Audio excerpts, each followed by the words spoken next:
Hello and welcome to Engineers Mindset. So in today's video, we are going to be looking at atomic packing factor for BCC structure. Now, atomic packing factor can simply be defined as the ratio of the volume of the total number of atoms that makes up a cubic cell to the volume of the cube itself. So mathematically, APF, atomic packing factor APF, is equal to the number of atoms that makes up the cell, okay, multiplied by the volume of atoms divided by the volume of the cube. Now, always remember to multiply this by 100% since it is expressed in percentage. Now, I will start off by drawing my simple cubic structure. So, I have my simple cubic structure. Okay.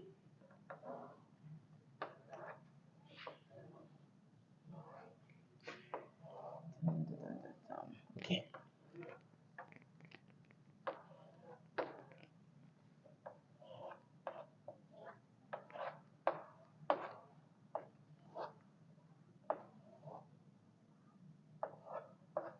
All right. Okay, so this is my simple cubic structure. Not forgetting at each of the edge we have corner atoms. So you indicate all the corner atoms. All right.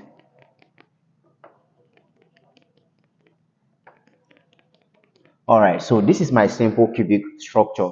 But what tells me now that this is a body center cubic structure is simply because for the BCC, just like the name implies, body centered cubic structure, that means there's an atom centered at the body of the cube. Okay, so at this cube, at the center, we have a central atom. That atom is simply called the body centered atom. So just take a look at this view where you have all these corner atoms resting on this central atom. So if you're looking from this face, you're seeing that central atom. If you're also looking from this face, you're seeing that central atom. If you're looking from the top view, you're also seeing that central atom. Similarly, if you're looking from the bottom, you also see the central atom. So you just imagine 1, 2, 3, 4, 5, 6, 7, 8 corner atoms resting on top of a very big atom. So whichever face you look from, you're always going to see the central atom. So that is what the body center cubic structure looks like. So at the center of the cube, we have a central atom. Now we want to find the atomic packing factor for a body center cubic structure. The first thing you find is, you take a look at the formula. It says number of atoms multiplied by volume of atoms. So which means we need to find the number of atoms that makes up the body center cubic structure. So I explained that these atoms at the edges are called corner atoms. Then we have what is called the central atom, which makes it the body centered atom. Okay, so first of all, we start by the total number of corner atoms. Okay, so number of corner atoms.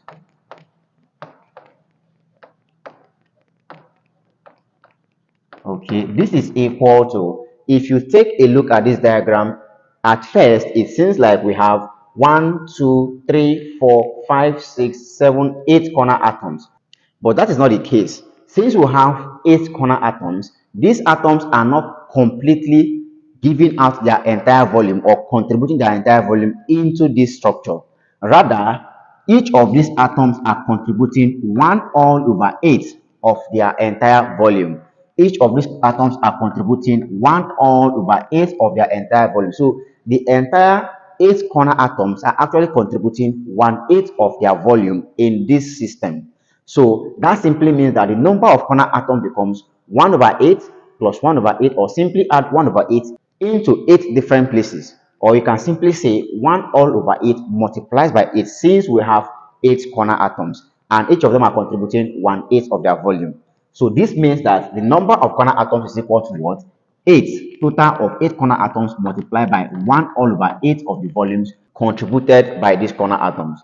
So this implies that the number of corner atoms we have there is actually what? 1. So which means the entire corner atoms combine together to provide one full volume of an atom. Then we have the central atom. So number of central atom or body atom. Okay, so we have, for the body atom, we have one full atom at the center of the cube. Okay, we have one full atom at the body of the cube or at the center of the cube. So, and this atom is contributing its entire volume in the structure. So this simply means that the number of body atoms we have there is equal to what? 1. Therefore, total number of atoms becomes the sum of the number of corner atoms and the sum of the number of the central atom. So you have 1 plus 1, and this is equal to 2. So always keep this in mind.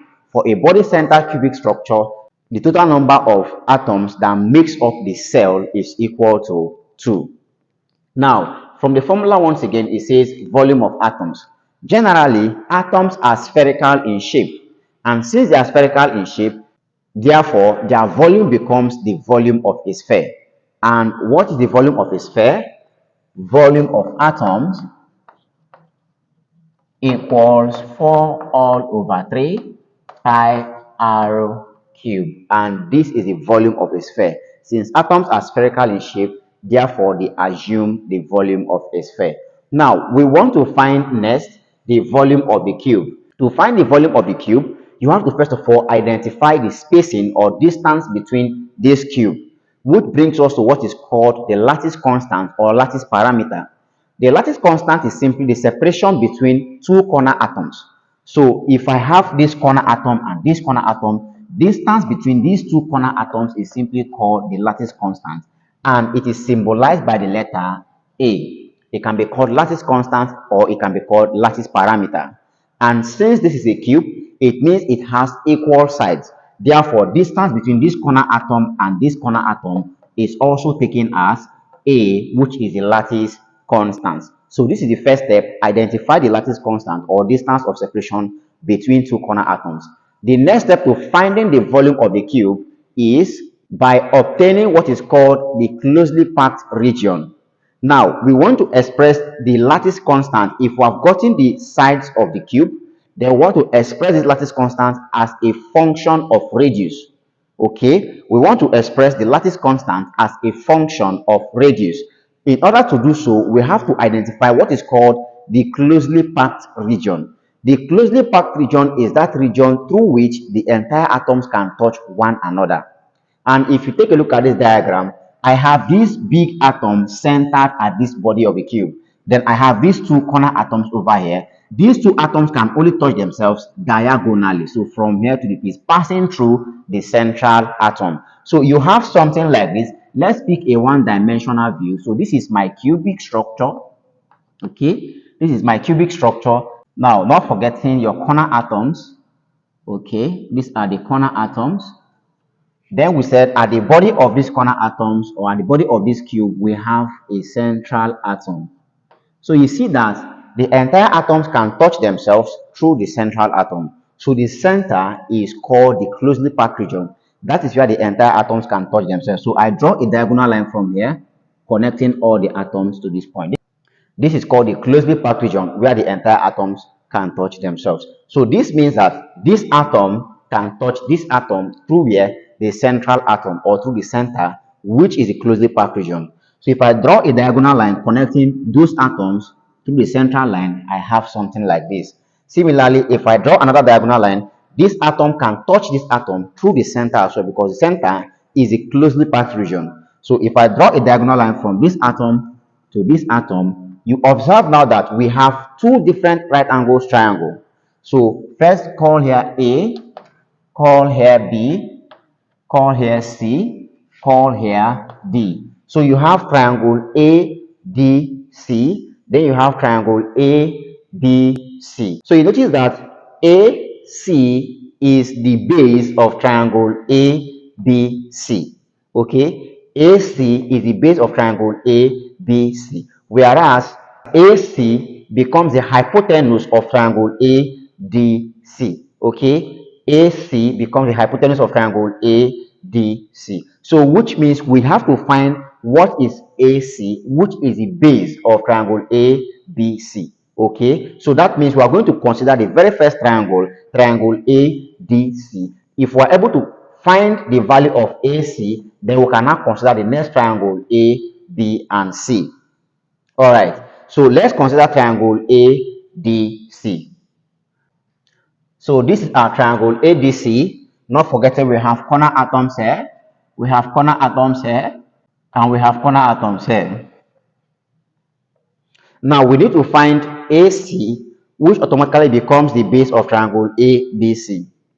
Okay, but not forgetting from A to D, the separation is called the lattice constant, which is A. Similarly, from D to C, the separation is also the lattice constant, which is also A. Distance separating two corner atoms is called lattice constant. So that means from A to D is A, from D to C is also A. Now we need to find AC, which is now the hypotenuse of this triangle. So we simply employ Pythagoras theorem. From Pythagoras theorem, we know AC squared, okay, is equal to AD squared. But AD itself is A, so it becomes A squared plus, again, DC squared, but DC also is A, so you have A squared. All right, so this means that AC all squared is equal to A squared plus A squared. That gives us 2A squared, and you have this. So now at this point, do not hurriedly take the square root of both sides to find AC. Still keep it as AC squared. There's a reason to that. When we solve further, you're going to see it. So keep it as what? AC squared. Now, you have to consider the next triangle, A, B, and C. Consider the next triangle, A, B, and C. You have something like this. This is your triangle. Okay. This is A, B, and C. Okay, so you have this. So between C and B, there is a corner atom. Between C and B, there is corner atom, and the separation between two corner atoms, we call that the lattice constant A. What then is the distance from A to B? Now, recall we explained earlier when we picked out a one-dimensional view of the cube. Okay, we obtained something like this. This is our corner atoms. These are corner atoms, and we have the central atom. Then we said the closely packed region is at the center where the entire atoms touch one another. So you observe that the central atom is providing its entire diameter, and diameter is simply given as what? 2 times radius. So the central atom is providing its entire diameter, which is 2 times radius, but the corner atoms are providing half of their diameter, and half of the diameter is simply radius. So which means this corner atom is providing a radius, and this corner atom is also providing a radius. So which means this can help us find the length of the diagonal arm. This is A, and this is what? B. So this can help us find the total length from A to B. So if here is arrow, this is 2 arrow, and here is arrow, that means total length becomes the sum of these radiuses, arrow plus 2 arrow plus arrow. So you have arrow plus 2 arrow plus arrow, and this simply gives you 4 arrow. So which means the length of this diagonal A to B is equal to 4 arrow. Okay, so not forgetting we have a corner atom here. Okay, so with this now, we can now take our Pythagoras theorem once more to find the relationship between the lattice constant and the radius of the atom. Okay, to find relationship between the lattice constant and the radius of the atom. If we do that, remember from Pythagoras theorem, AB squared, you're going to have AB squared. This is equal to AC squared. We have AC squared plus, then we have CB squared plus CB all squared. So what then is AB? From A to B is given as 4 arrow, but we have here AC squared. That becomes 4 arrow all squared, and this is equal to AC squared. Now you see the reason why I said do not take the square root of AC at this point, or square root of both sides at this point to find the value of AC. So you see that AC squared is what we have already. AC squared, the value is simply what? 2A squared. So in place of AC squared, you put in the value 2A squared plus, now we have CB. Now from C to B is what? Lattice constant A. The length is A, so we simply have plus A squared. Okay, so here we have 4 arrow all squared, so we square 4 and we square the radius as well. So 4 squared gives us 16. Then you have arrow squared, and this is equal to 2a squared plus a squared. This gives us 3a squared. Now we are looking for the lattice constant a in terms of the radius. So first thing we'll do at this point is divide both sides by what? The coefficient of a squared, which is 3. Okay, so therefore we can find a squared to be equal to 16 r squared all over 3. But we need to make a subject of the formula. We are looking for a in terms of the radius, and this is a squared, which means we have to take the square root of both sides. So this simply implies that a itself is equal to the square root of 16r squared all over 3. Okay. All right, so a can also be written simply as square root of 16 r squared all over square root of 3. So this simply implies that for a body center cubic structure, the lattice constant is equal to square root of 16, we have 4. Square root of r squared, we simply have r all over square root of 3. So this remains the relationship between the lattice constant and the radius for a body-centered cubic structure. 4r all over root 3. So if you know A now, we want to find then what is the volume of a cube. Because from the formula we said number of atoms multiplied by volume of atoms divided by volume of the cube. So how do we then find volume of the cube? To find the volume of a cube is simply the length of the cube to the power of 3. And since the length of the cube is the lattice constant a, then a to the power of 3 gives us the volume of the cube. So this is going to be equal to, we know what a is. A is simply this. So you have 4r all over root 3 all to the power of 3. This gives us the volume of the cube. So this simply implies that volume of the cube is equal to, let's find 4 to the power of 3. So 4 to the power of 3 is simply equal to 64. R to the power of 3 remains r cubed all over. Over here, let's find square root of 3, then take the third power of that value. So square root of 3 to the power of 3. That gives us approximately 5.20. Okay, so if you know this now, volume of the cube is now equal to, let's find 64 divides 5.20. That gives us approximately 12.31 r to the power of 3. So this becomes the volume of the cube. Now, if you know the volume of the cube, you know the number of atoms, you know the volume of atoms over here, then you can find the atomic packing factor. Therefore, APF for a body-centered cubic structure is equal to, we said, the number of atoms, and we obtain number of atoms here to be equal to 2. So that becomes 2 times, then again we say volume of atoms, and the volume of atom is the volume of a sphere, which is 4 all over 3 pi r cubed. So you have times 4 over 3 pi r cubed all over volume of the cube, and volume of the cube itself, we obtain that here as 12.31 r cubed.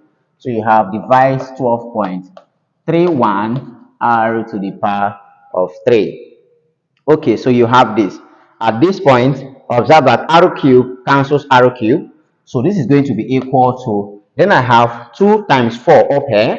2 times 4 is 8 times, observe that I have pi here, and pi is simply what? 3.142 all over, not forgetting there is 3 there, all over 3. Okay, now let's pull 12.31 off, so multiply by 12.31 and you have this. So let's obtain 8 multiplies 3.142. Therefore, atomic packing factor is equal to 8 multiplies 3.142. That gives us 25.136.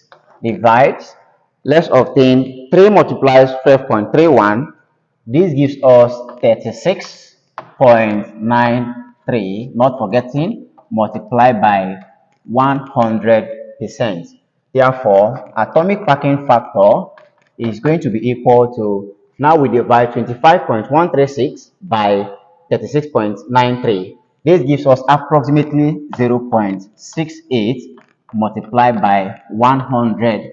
So this simply implies that the atomic packing factor for a BCC structure is simply equal to 0.68 times 100. This gives us 68%. Alright guys, so that's it on how to find the atomic packing factor for a BCC structure.